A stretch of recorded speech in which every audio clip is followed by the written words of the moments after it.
Good wishes to all of you. Social Science, Democratic Politics 1, Textbook in Political Science for Class 9, Chapter 3, Electoral Politics, Overview. In Chapter 1, we have seen that in a democracy it is neither possible nor necessary for people to govern directly. The most common form of democracy in our times is for the people to govern through their representatives. In this chapter, we will look at how these representatives are elected. We begin by understanding why elections are necessary and useful in a democracy. We try to understand how electoral competition among parties serves the people. We then go on to ask what makes an election democratic. The basic idea here is to distinguish democratic elections from non-democratic elections. The rest of the chapter tries to assess elections in India in the light of this yardstick. We take a look at each stage of elections from the drawing of boundaries of different constituencies to the declaration of results. At each stage, we ask what should happen and what does happen in elections. Towards the end of the chapter, we turn to an assessment of whether elections in India are free and fair. Here we also examine the role of the Election Commission in ensuring free and fair elections. Why elections? Assembly election in Haryana. Take a look at this cartoon. Do most leaders fulfill their election promises? The time is after midnight and expectant crowd sitting for the past 5 hours in a chop of the town is waiting for its leader to come. The organizers assure and reassure the crowd that he would be here any moment.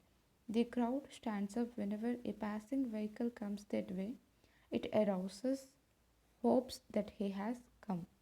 The leader is Mr. Devilal, chief of the Haryana Sangharsha Samiti, who was to address a meeting in Karnal on Thursday night.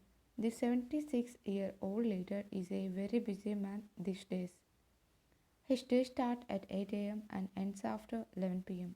He had already addressed 9 election meetings since morning, been constantly addressing public meetings for the past 23 months and preparing for this election. This news report is about the State Assembly election in Haryana. Haryana in 1987. The state had been ruled by a Congress party-led government since 1982. Chaudhry Devilal, then an opposition leader, led a movement called Nyay Yudh, Struggle for Justice, and formed a new party, Lok Dal. His party joined other opposition parties to form a front against the Congress in the elections. In the election campaign, Devilal said that if his party won the elections, his government would waive the loans of farmers and small businessmen. He promised that this would be the first action of his government. The people were unhappy with the existing government. They were also attracted by Devilal's promise. So when elections were held, they voted overwhelmingly in favor of Lokdal and its allies. Lokdal and its partners won 76 out of 90 seats in the state assembly. Lokdal alone won 60 seats and thus had a clear majority in the assembly. The Congress would win only 5 seats. Once the election results were announced, the sitting chief minister resigned. The newly elected members of Legislative Assembly, MLAs of Lokdal, chose Devilal as their leader. The governor invited Devilal to be the new chief minister. 3 days after the election results were declared, he became the chief minister. As soon as he became the chief minister, his government issued a government order waiving the outstanding loans of small farmers, agriculture laborers, and small businessmen. His party ruled the state for 4 years. The next election were held in 1991, but this time this party had not win popular support. The Congress won the election and formed the government. Check your progress. Jagdeep and Navpreet read the story and drew the following conclusions. Can you say which of these are right or wrong? Or if the information given in the story is inadequate, to call them right or wrong. Elections can lead to change in the policy of the government. The governor invited Devilal to become the chief minister because he was impressed with his speeches. People are unhappy with every ruling party and vote against it in the next election. The party that wins the election forms the government. This election led to a lot of economic development in Haryana. The Congress chief minister need not have resigned after his party lost elections.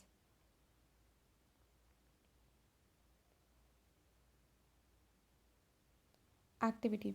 Do you know when the last assembly election was held in your state? Which other elections have taken place in your locality in the last 5 years? Write down the level of elections, National Assembly, Panchayat, etc.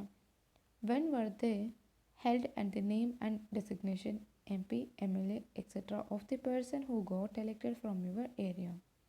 Why do we need elections? Elections take place regularly in any democracy. There are more than 100 countries in the world in which elections take place to choose people's representatives.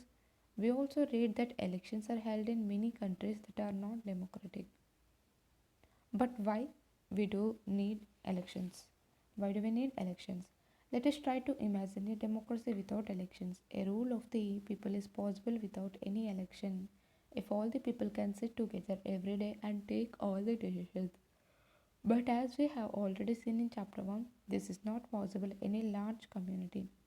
Nor is it possible for everyone to have the time and knowledge to take decisions on all matters. Therefore, in most democracies, people rule through their representatives.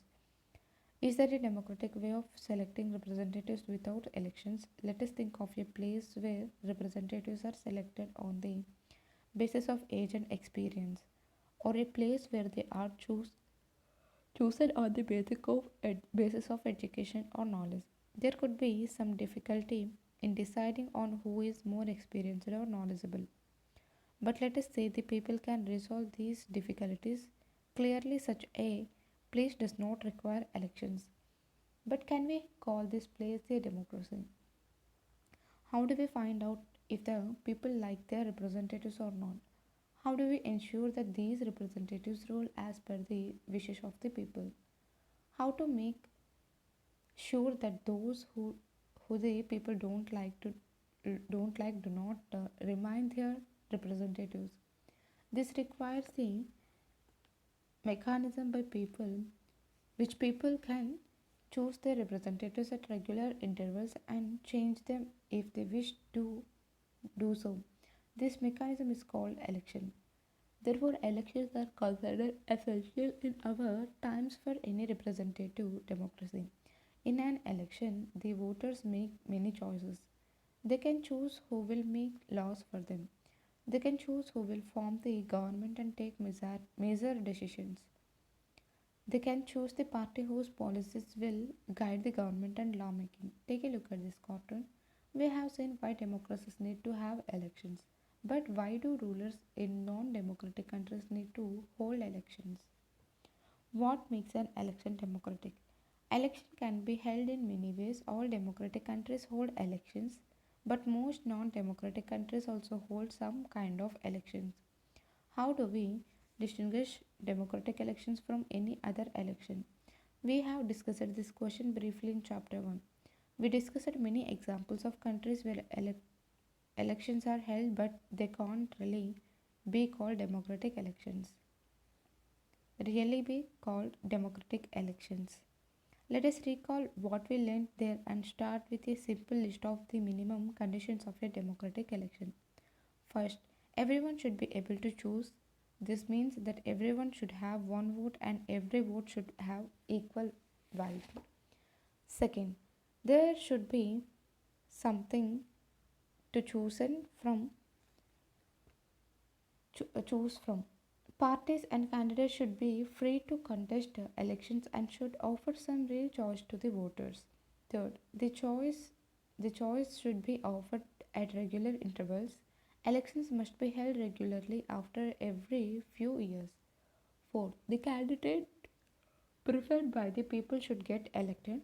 5th, elections should be conducted in a free and fair manner where people can choose as they really wish. These might look like very simple and easy conditions, but there are many countries where these are not fulfilled.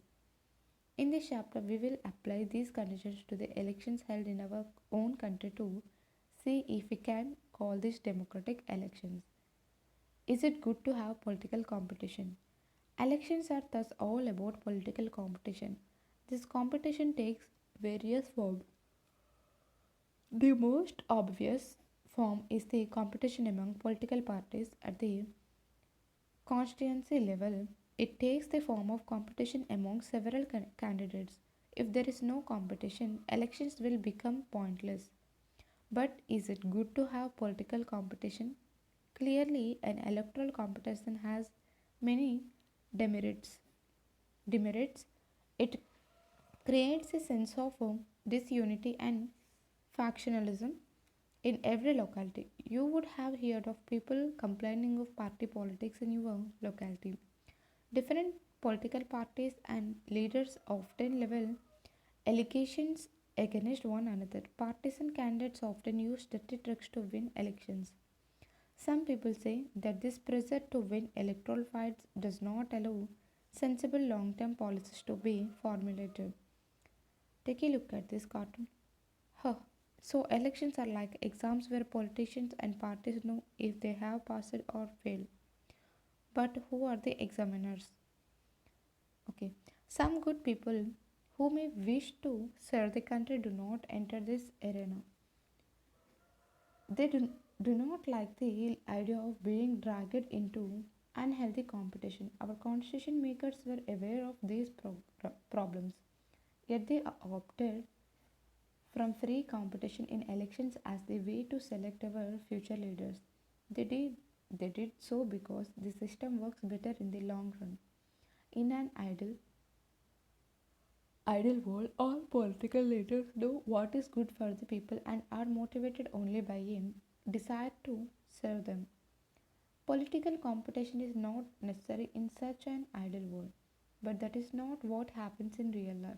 Political leaders all over the world, like all other professionals, are motivated by a desire to advance their political careers. They want to remain in power or get power and oppositions for themselves.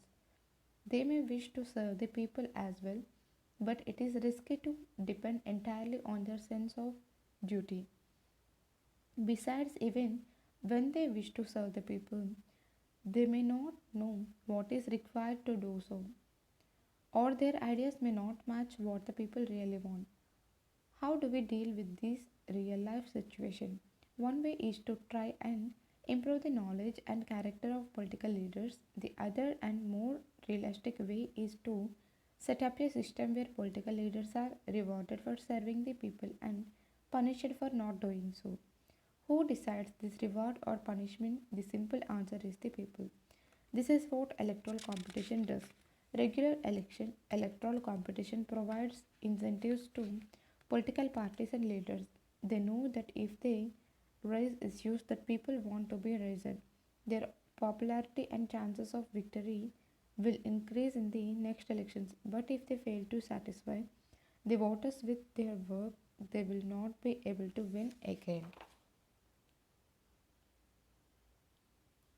So, if a political party is motivated only by desire to be in power, even then it will be forced to serve the people. This is a bit like the way market works. Even if a shopkeeper is interested only in his profit, he is forced to give good service to the customers. If he does not, the customer will go to some other shop. Similarly, political competition may cause divisions and some ugliness, but it finally helps to force political parties and leaders to serve the people. Read the cartoon. मेरे पास योजनार योजनार है गोश poem है व्याध है मेरे पास ओट है promises voter. Read these two cartoons carefully. Read the message of each of them in your own words. Have a discussion in class on which of the two is closer or to the reality in your own locality. Draw a cartoon to depict what elections do to the relationship between voters and political leaders. What is our system of elections?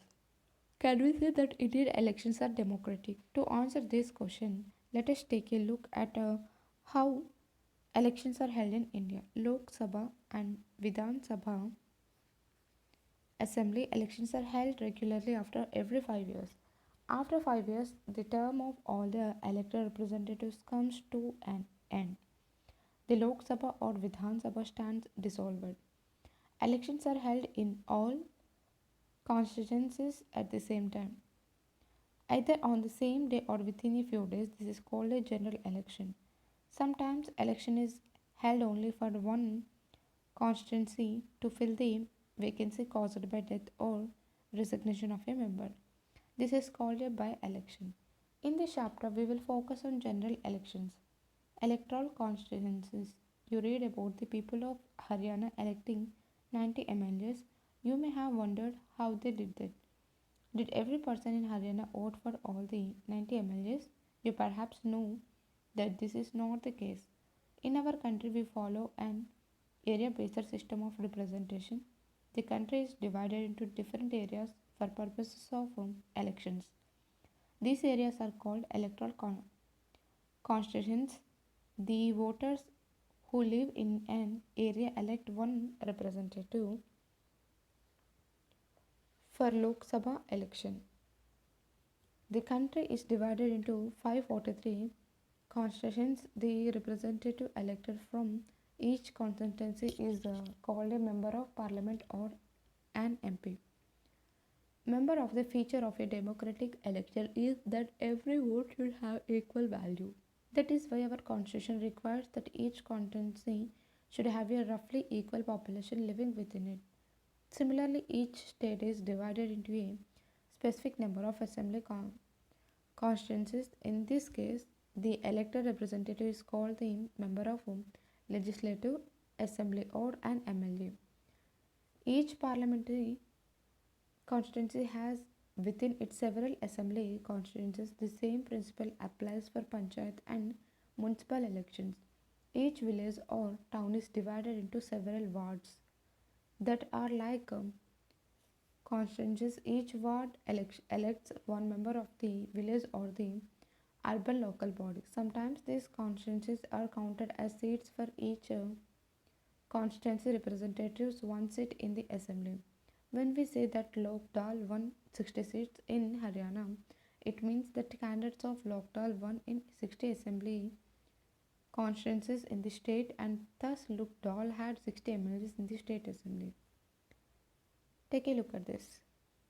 Gulbarga Lok Sabha constituency, 43 Gulbarga Rural, 44 Gulbarga Dakshin, 45 Gulbarga Uttar, 34 Afzalpur, 40 Chaitapur, 41 Siddham, 39 Gurmitkal, 35 Jaragi.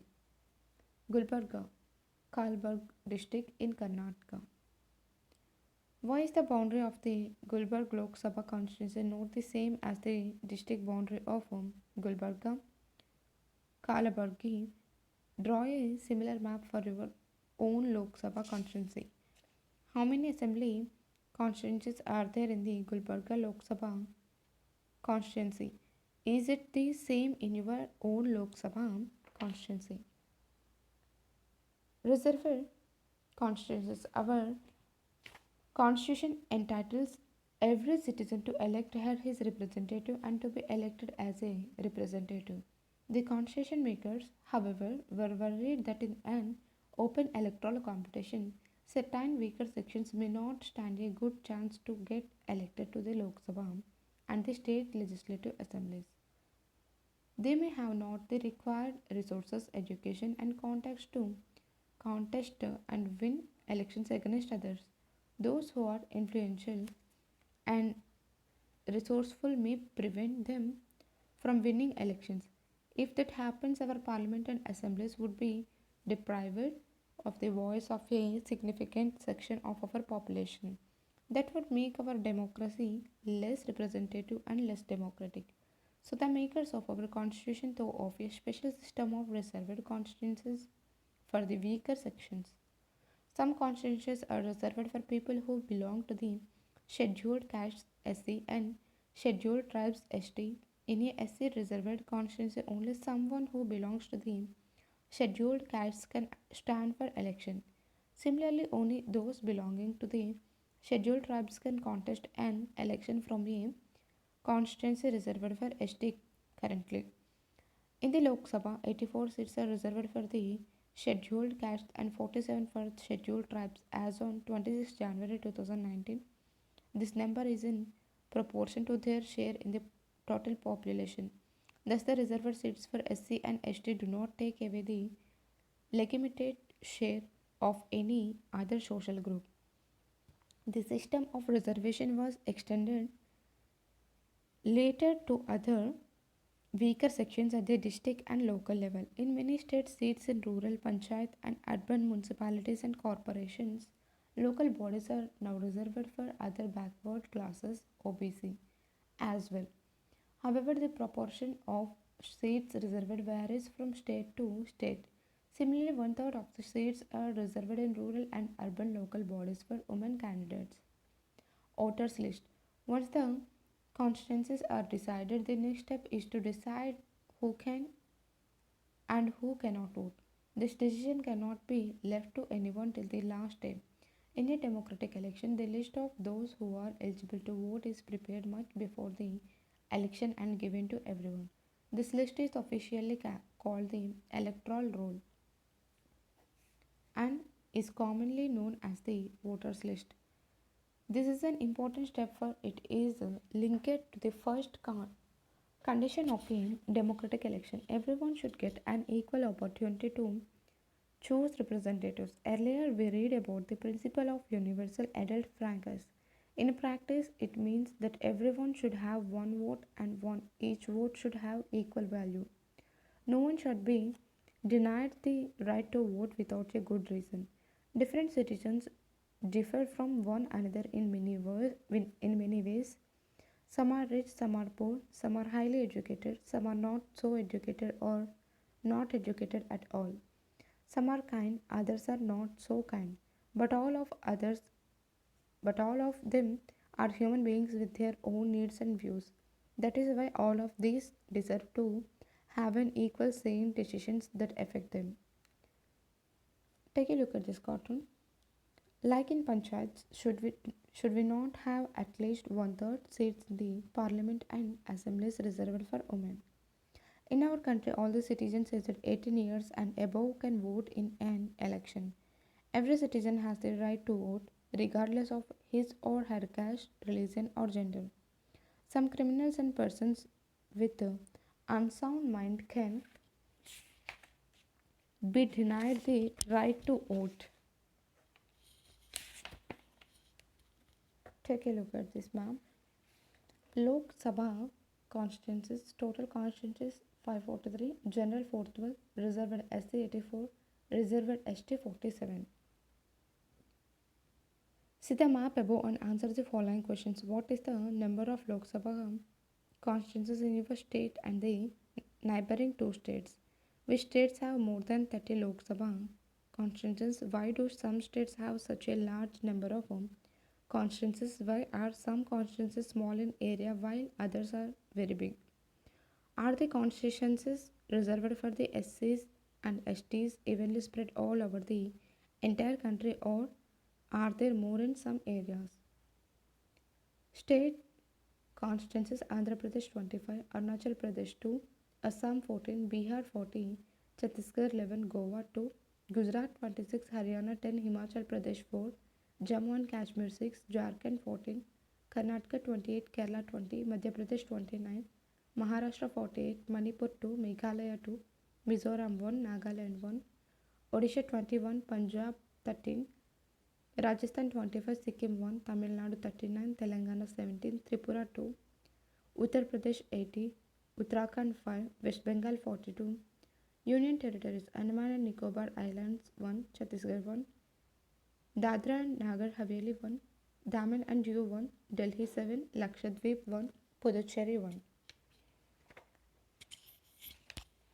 It is the but only in rare situations. It is the responsibility of the government to get the names of all the eligible voters put on the voters list. As new persons attain voting age, names are added to the voters list. Name of those who move out of the place or those who are dead are deleted. A complete revision of the list takes place every 5 years. This is done to ensure that it remains up to date. In the last few years, a new system of election photo identity card EPIC has been introduced. The government has tried to give this card to every person on the voters list.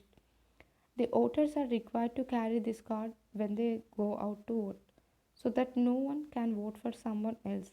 But the card is not yet compulsory for voting. For voting, the voters can show many other proofs of identity like the ration card or the driving license. Nomination of candidates. We noted above that any democratic election people should have a real choice. This happens only when there are almost no restrictions on anyone to contest an election. This is what our system provides. Anyone who can be a voter can also become a candidate in elections. The only difference is that in order to be a candidate, the minimum age is 25 years while it is only 18 years for being a voter. There are some other restrictions or criminals, etc. But these apply in very extreme cases. Political parties nominate their candidates who get the party symbol and support. Party's nomination is often called party ticket. Every person who wishes to contest an election has to fill a nomination form and give some money as security deposit. Recently, a new system of declaration has been introduced on direction from the Supreme Court. Every candidate has to make a legal declaration giving full details of serious criminal cases pending against the candidate, details of the assets and liabilities of the candidate and his or her family, and education qualifications of the candidate. This information has to be made public. This provides an opportunity to the voters to make their decision on the basis of the information provided by the candidates. Educational qualifications for candidates. Why is there no educational qualification for holding such an important position when some kind of educational qualification is needed for any other job in the country? Educational qualifications are not relevant to all kinds of jobs. The relevant qualification for selection to the Indian cricket team, for example, is not the attainment of educational degrees but the ability to play cricket well. Similarly, the relevant qualification for being an MLA or an MP is the ability to understand people's concerns, problems, and to represent their interest. Whether they can do so or not is examined by lakhs of examiners. Their voters after every 5 years. Even if education was relevant, it should be left to the people to decide how much importance they give to educational qualifications. In our country, putting an educational qualification would go against the spirit of democracy for yet another reason. It would mean depriving a majority of the country's citizens the right to contest elections. If, for example, a graduate degree like BA, BCom, or BSc was made compulsory for candidates, more than 90% of the citizens will become ineligible to contest elections. Why are the candidates required to give a detailed statement of their property?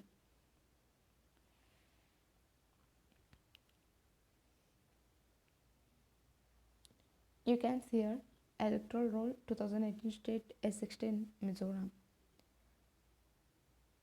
Name and reservation status of Assembly Constituency.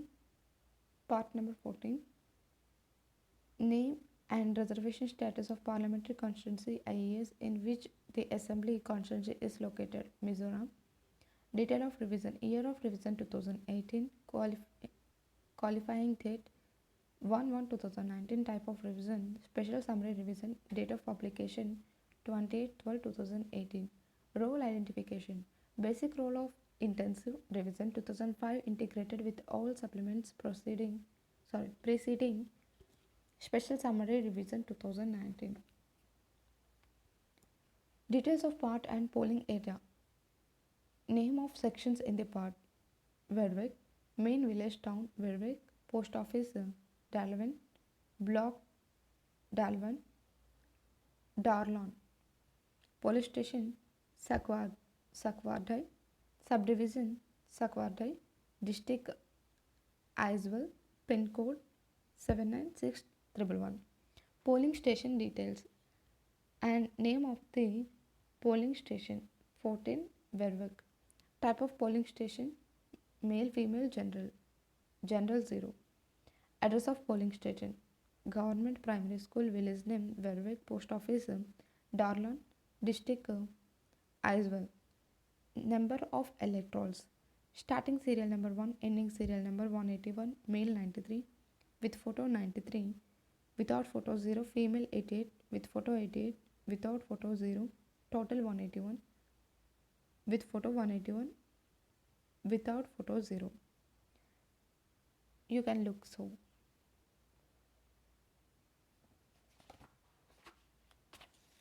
Match the following features of our electoral system with the principles they reflect. Principles features of electoral system: universal adult franchise, representation of weaker sections, open political competition, one vote, one value. Each constituency has roughly the same population. Everyone who is 18 years of age or older has a right to vote. Anyone can form a party to or contest elections. Reservations of seats for the SCS and the STS. Check your progress. Election campaign. The main purpose of election is to give people a chance to choose the representatives, the government and the policies they prefer. Therefore, it is necessary to have a free and open discussion about who is a better representative, which party will make a better government, or what is a good policy. This is what happens during election campaigns. In our country, such campaigns take place for a 2-week period between the announcement of the final list of candidates and the date of polling. During this period, the candidates contact their voters, political leaders addresses election meetings, and political parties mobilize their supporters. This is also the period when newspapers and television news are full of election related stories and debates. But election campaign is not limited to these 2 weeks only. Political parties start preparing for elections months before they actually take place. Activity. What was the election campaign like in your constituency in the last Lok Sabha elections? Prepare a list of what the candidates and parties said and did. In election campaigns, political parties try to focus public attention on some big issues. They want to attract the public to that issue and get them to vote for their party on that basis.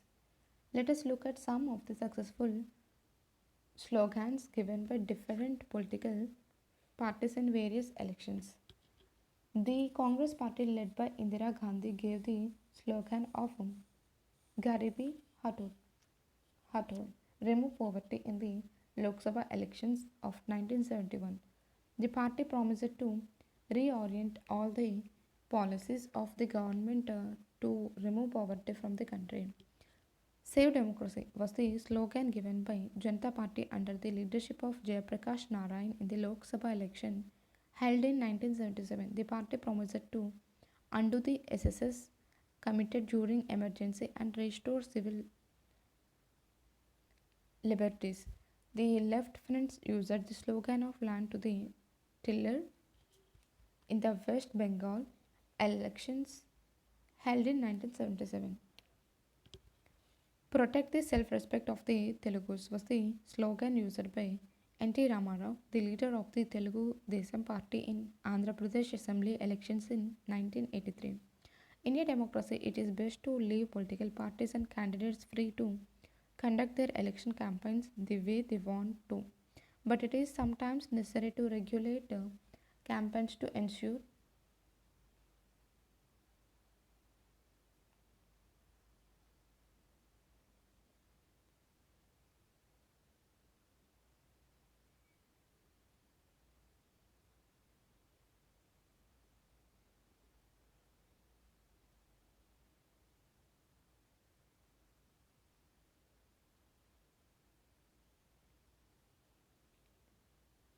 regulate campaigns to ensure that every political party and candidate gets a fair and equal chance to compete. According to our election law, no party or candidate can bribe or threaten voters, appeal to them in the name of caste or religion, use government resources for election campaign, and spend more than 25 lakhs in a constituency for a Lok Sabha election or 10 lakh in a constituency in an assembly election. If they do so, their election can be rejected by the court even after they have been declared elected. In addition to the laws, all the political parties in our country have agreed to a model code of conduct for election campaigns. According to this, no party or candidate can use any place of worship for election propaganda. Draw a cartoon here about the model code of conduct for the guidance of political parties and candidates during elections. Use government vehicles, aircrafts, and officials for elections, and once elections are announced, ministers shall not lay foundation stones of any projects, take any big policy decisions, or make any promises of providing public facilities. Polling and counting of votes. The final stage of an election is the day when the voters cast or poll their vote. The day is usually called the election day. Every person whose name is on the voters list can go to a nearby polling booth situated usually in a local school or a government office. Once the voter goes inside the booth, the election officials identify her, put a mark on her finger, and allow her to cast her vote. An agent of each candidate is allowed to sit inside the polling booth and ensure that the voting takes place in a fair way.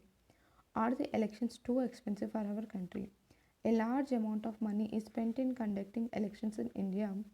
For instance, the government spent about 3,500 crores in conducting Lok Sabha elections in 2014. That works out to about 40% on the voters list. The amount spent by parties and candidates was more than what the government spent. Roughly speaking, the expenditure made by the government parties and the candidates was around 30,000 crores or 500 per vote. Some people say that elections are a burden on our people, that our poor country cannot afford to hold elections once every 5 years. Let us compare this expenditure with some other figures. In 2005, our government decided to buy 6 nuclear submarines from France. Each submarine cost 3,000 crores. Delhi hosted the Commonwealth Games in 2010. The estimate for its cost is around 20,000 crores. Are the elections too expensive? You decide.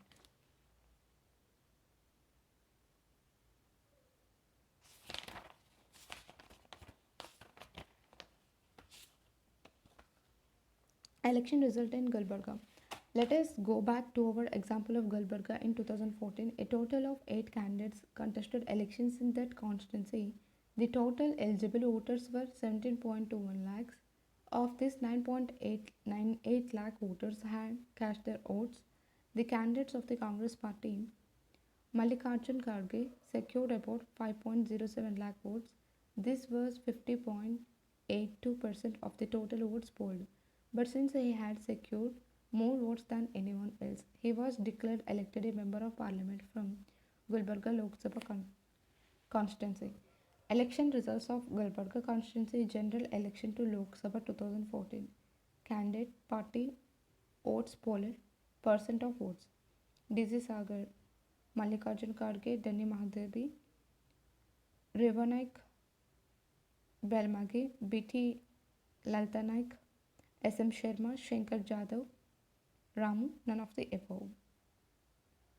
What is the percent of voters who had actually cast their votes? To win an election, is it necessary for a person to secure more than half the votes polled?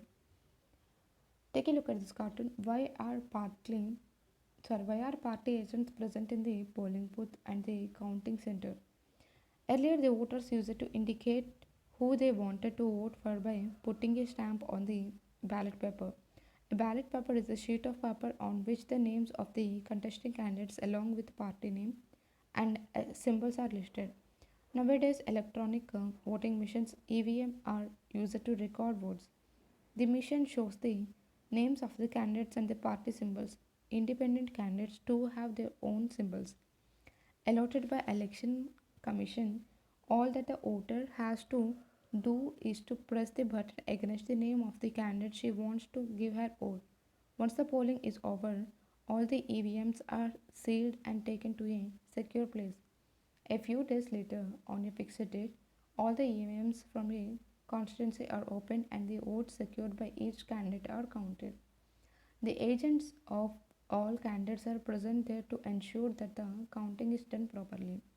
The candidate who secures the highest number of votes from a constituency is declared elected. In a general election, usually the counting of votes in all the conferences takes place at the same time. On the same day, television channels, radio, and newspapers report this event. Within a few hours of counting, all the results are declared and it becomes clear as to who will form the next government. Check your progress. Identify the fair and unfair electoral practices among the following. A minister flags off a new train in his constituency a week before polling day. A candidate promises that she will get a new train for her constituency if she is elected. Supporters of a candidate take the voters to a temple and make them take an oath that they will vote for him. The supporters of a candidate distribute blankets in slums in return for a promise for vote. What makes election in India democratic? We get to read a lot about unfair practices in elections. Newspapers and television reports often refer to such allegations. Most of these reports are about the following: inclusion of false names and exclusion of genuine names in the voters list, misuse of government facilities and officials by the ruling party, excessive use of money by rich candidates and big parties, and intimidation of voters and rigging on the polling day. Many of these reports are correct. We feel unhappy when we read or see such reports, but fortunately, they are not on such a scale so as to defeat the very purpose of elections. This becomes clear if we ask a basic question: can a party win an election and came to power not because it has popular support but through electoral malpractices? This is a vital question. Let us carefully examine various aspects of this question. For more details about the Election Commission of India, visit this link. Independent Election Commission.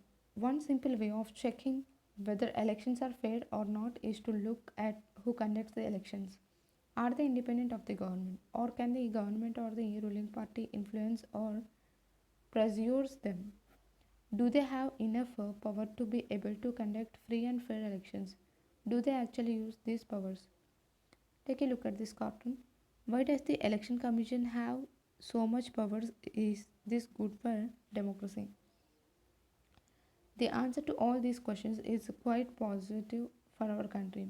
In our country, elections are conducted by an independent and very powerful election commission. It enjoys the same kind of independence that the judiciary enjoys. The Chief Election Commissioner (CEC) is appointed by the President of India.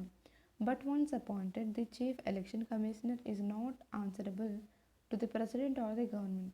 Even if the ruling party or the government does not like what the Commission does, it is virtually impossible for it to remove the CEC. Very few election commissions in the world have ranging such wide ranging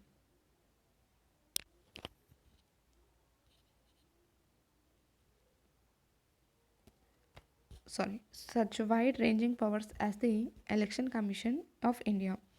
EC takes decision on every aspect of conduct and control of elections, from the announcement of elections to the declaration of results. It implements the code of conduct and punishes any candidates or party that violates it. During the election period, the EC can order the government to follow some guidelines to prevent use and misuse of governmental power to enhance its chances to win elections or to transfer some government officials. When on election duty, government officials work under the control of the EC and not the government. In the last 25 years or so, the Election Commission has begun to exercise all its powers and even expand them. It is very common now for the Election Commission to reprimand the government and administration for their lapses. When election officials come to the opinion that polling was not fair in some booths or even an entire constituency, they order a repoll. The ruling parties often do not like what the EC does, but they have to obey. This would not have happened if the EC was not independent and powerful. Check your progress. EC issues notifications, Constitution 14th Lok Sabha. EC tightens norms for poll expenses. EC to visit Gujarat again, review poll arrangements. HC asks EC to bar criminal netas. EC shoots down HM advice on poll reforms. Photo ICORs not mandatory in Bihar polls. EC accepts new Haryana DCP. EC will seek power to censure political ads. EC says no immediate plan to ban exit polls. EC orders repoll in 398 more booths. EC to keep closer eye on hidden poll costs. Read these headlines carefully and identify which powers are used by the Election Commission each instance to ensure free and fair elections. Popular participation. Another way to check the quality of the election process is to see whether people participate in it with enthusiasm. If the process is not free or fair, people will not continue to participate in the exercise. Now read these charts and draw some conclusions about participation in India. Voter turnout in India and the UK. Election year 1991 to 2015. Voter turnout percent. Okay, people's participation in election is usually measured by voter turnout figures. Turnout indicates the percent of eligible voters who actually cast their vote. Over the last 50 years, the turnout in Europe and North America has declined. In India, the turnout has either remained stable or actually gone up. In India, the poor, literate, and underprivileged people vote in large proportions as compared to the rich and privileged sections. This is in contrast to Western democracies. For example, in the United States of America, poor people, African Americans, and Hispanics vote much less than the rich and the white people. Vote turnout in India and US by social groups 2004. Source figures for India from National Election Study 2004 CSDS. Figures from US from National Election Study 2004 University of Michigan. Common people in India attach a lot of importance to elections. They feel that throughout elections they can bring pressure on political parties to adopt policies and programs favorable to them. They also feel that their vote matters in the way things are run in the country. Do you think your vote makes a difference? Has no effect? Don't know. Source National Election Study 2004 CSDS. The interest of voters in election related activities has been increasing over the years. During the 2014 elections, more than one third voters took part in a campaign related activities. More than half of the people identified themselves as being close to one or the other political party. One out of every seven voters is a member of a political party. Those who participated in any election related activity in India. Election year. Activity. Ask the eligible voters in your family whether they voted in the last election to the Lok Sabha or to the state assembly. If they did not, ask them why they did not vote. If they did, ask them which party and candidate they voted for and why. Also ask them whether they had participated in any other election related activity like attending an election meeting or rally, etc. Acceptance of election outcome. One final test of the free and fairness of election has in the outcome itself. If elections are not free or fair, the outcome always favors the powerful. In such a situation, the ruling parties do not lose elections. Usually, the losing party does not accept the outcome of a rigged election. The outcome of India's election speaks for itself. The ruling parties routinely lose elections in India both at the national and state level. In fact, in every two out of the three elections held in the last 25 years, the ruling party lost. In the US, an incumbent or sitting elected representatives rarely loses an election. In India, about half of the sitting MPs or MLAs lost elections. Candidates who are known to have spent a lot of money on buying votes and those with known criminal connections often lose elections. Barring very few disputed elections, the electoral outcomes are usually accepted as people's verdict by the defeated party. Challenges to free and fair elections. All this lead to a simple conclusion: elections in India are basically free and fair. The party that wins an election and forms government does so because people have chosen it over its rivals. This may not be this may not be true for every constituency.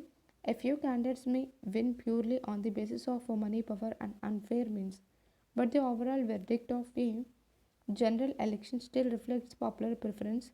There are very few expectations to this rule in the last 60 years in our country. This is what makes Indian elections democratic. Yet the picture looks different if we ask a deeper question: are people's preferences based on real knowledge? Are the voters getting a real choice? Is election really level playing field for everyone? Can an ordinary citizen hope to win elections?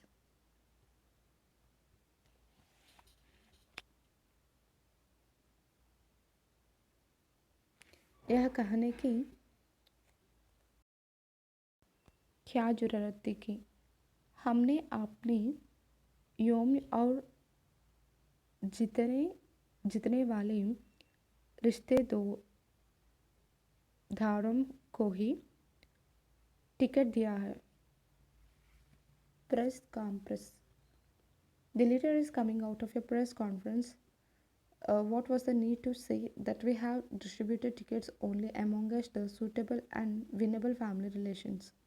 Do you think that family politics is confined to only a few states or parties? Read the cartoon. Titled Electoral Campaigns, this cartoon was drawn in the Latin America context. Does this apply to India and to other democracies in the world? Questions of this kind bring the many limitations and challenges of Indian elections to our attention. These include candidates and parties with a lot of money may not be sure of their victory, but they do enjoy a big and unfair advantage over smaller parties and independents. In some parts of the country, candidates with criminal connection have been able to push others out of the electoral race and to secure a ticket from major parties. Some families tend to dominate political parties. Tickets are distributed to relatives from these families. Very often, elections offer little choice to ordinary citizens, for both the major parties are quite similar to each other both in policies and practice. Smaller parties and independent candidates suffer a huge disadvantage compared to bigger parties. These challenges exist not just in India but also in many established democracies. These deeper issues are a matter of concern for those who believe in democracy. That is why citizens, social activists, and organizations have been demanding reforms in our electoral system. Can you think of some reforms? What can an ordinary citizen do to face these challenges? Today, tomorrow. Read the cartoon. Is this an accurate picture of what happens to the voter before and after elections? Must this always happen in a democracy? Can you think of examples when this did not happen? Check your progress. Here are some facts on Indian election. Comment on each of these to say whether they reflect the strength or the weakness of our electoral system. The 16th Lok Sabha has 12% women members. The election commission often refuses to accept the government's advice but when the election should be held. The 16th Lok Sabha has more than 440 members whose assets are more than 1 crore rupees. After losing an election, the chief minister said, "I respect the people verdict."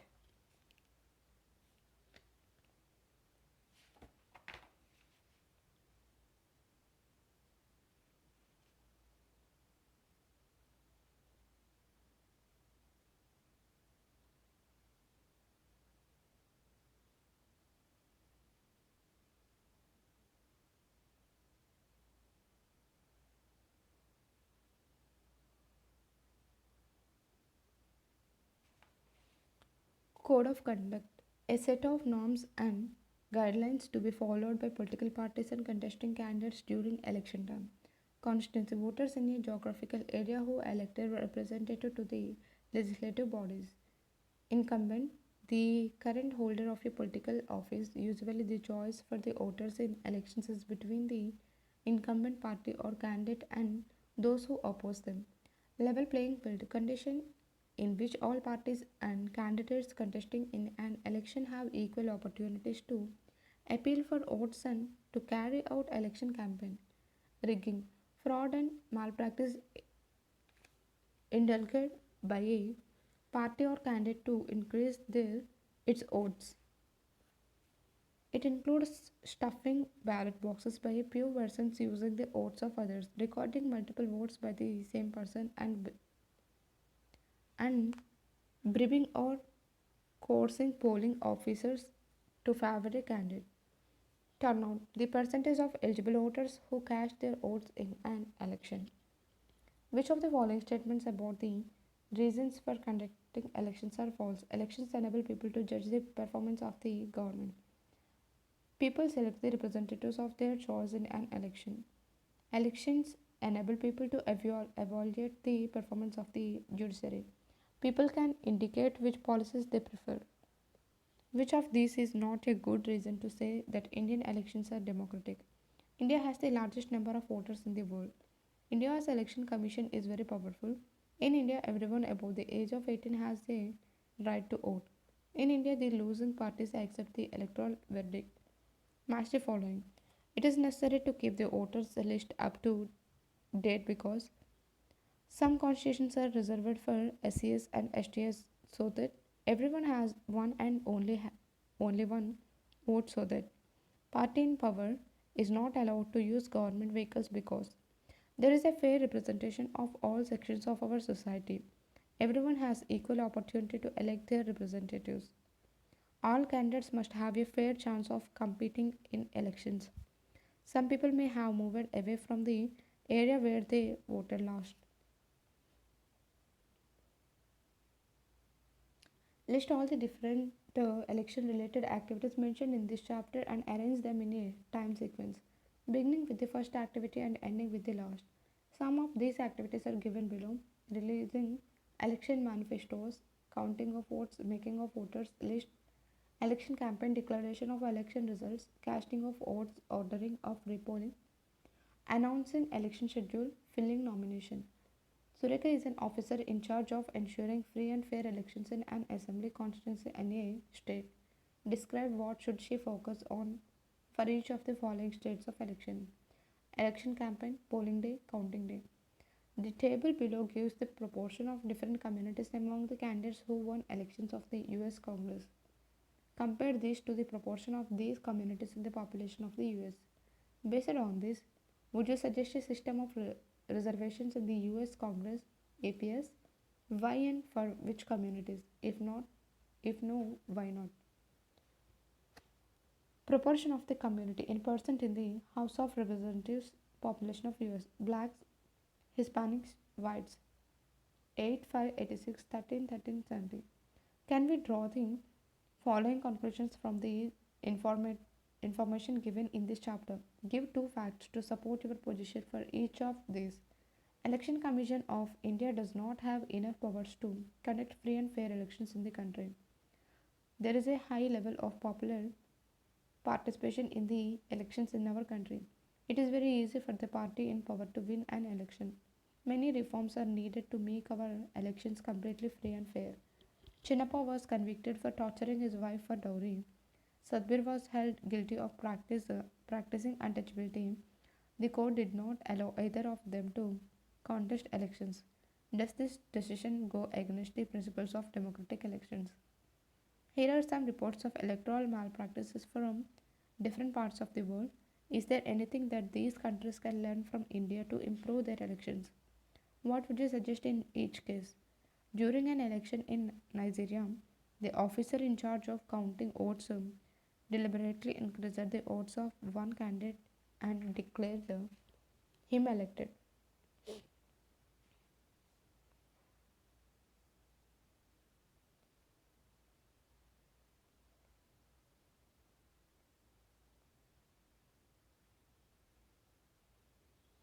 The court later found out that more than 5 lakh votes cast for one candidate were counted in favor of another. Just before election service, a pamphlet was distributed warning voters that a vote for former Prime Minister Mahendra Chaudhary will lead to bloodshed. This was a threat to voters of Indian origin in the US. In the US, each state has its own method of voting, its own procedure of counting, and its own authority for conducting elections. Authorities in the state of Florida took many controversial decisions that favored Mr. Bush in the presidential elections in 2000, but no one could change those decisions. Here are some reports of malpractices in India elections. Identify what the problem in each case is. What should be done to correct the situation? Following the announcement of elections, the minister promised to provide financial aid to reopen the closed sugar mill. Opposition parties alleged that their statements and campaign was not given due attention in Doordarshan and All India Radio. An inquiry by the Election Commission showed that electoral rolls of a state contained name of 20 lakh fake voters. The hoodlums of a political party were moving with gums, physically preventing supporters of other political parties to meet the voters and attacking meetings of their other parties. Ramesh was not in class when this chapter was being taught. He came the next day and repeated what he had heard from his father. Can you tell Ramesh what is wrong with these statements? Women always vote the way men tell them to. So, what is the point of giving them the right to vote? Party politics creates tension in society. Elections should be decided by consensus, not by competition. Only graduates should be allowed to stand as candidates for elections. Assembly elections are usually held every year in a few states of the country.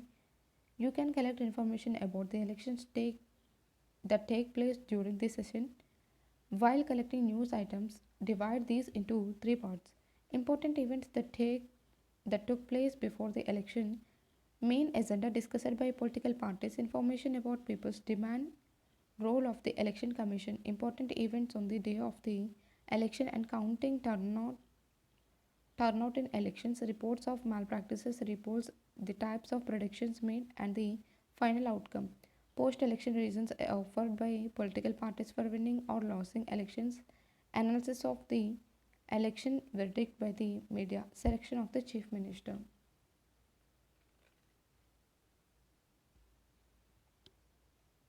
Okay, thank you.